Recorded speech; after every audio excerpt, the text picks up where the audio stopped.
Гэр хорооллын Маракана Улаанбаатар хотын хойдынч Жингэлтэй хайрхны суган дорших нэгэн нарийн гудамжинд Батхуугийн цэнгэлт хүрээлэн бий. Энэ бол ердөөл хоёр айлын гашааны дундх жижигхэн сул шороотой талбай. Тэнд зүлэг байхгүй, харин хатуу хайрга баг зэргийн тоостой хоосон зай бий.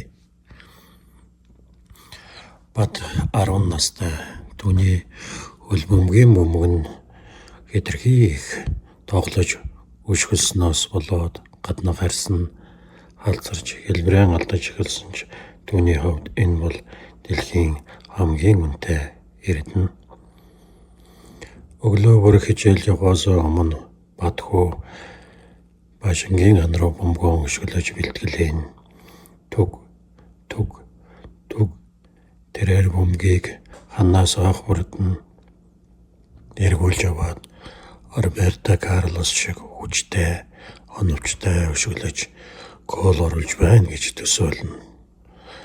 Бас Кристиано Роналдо шиг зогсож хаалттай цогцолт хийгээр гүнзгий амьсгаа авна.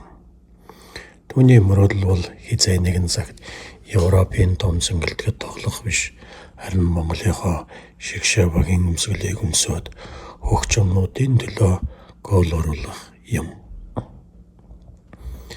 Нэгэн бэм маргийн үдээс хойш гудамжны хөгтөө цугларлаа.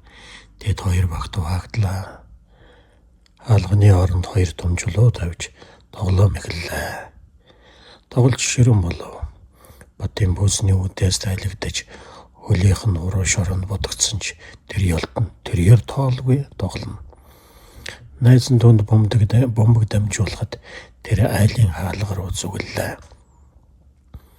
Гэвч өмнө нь хоёр том бөгөөд хаалтын зогсож байлаа. Тэр бомбогийг зүүн хөл дээрээ тогтоож биеэрээ хуурмаг хөдөлгөөн хийгээд бомбогийг хоёр чулууны голд байх хаалга руу хүчтэй өшгөлөв. Бомбог яг л сум шиг нисэж тоос манархан оров. Тоглолт дуусахад Батын баг ялд байгууллаа. Тэдэнд алтан зам мөнгөн шагнал байсангүй. Харин Батын эмээ хажааны завсраа толгоогоо зугуулгаад миний хүү тоглож дууссан болоорч халуун цай уу гэж дуудав.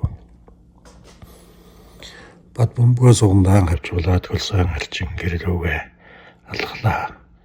Нар жаргаж хотын гэрэл алсадаа навчиж эхлэхэд Батхуу өөрийгөө аль хэдийн үндэсний цэнгэлт хүрээлэнд мянган хүний өмнө зогсож байна гэж төсөөлж байна. Түүний хувьд энэ шороотой гудамж бол дэлхийн хамгийн том цэнгэлтгийн хөл бөмбөгийн тэмцээний эхлэл байлаа.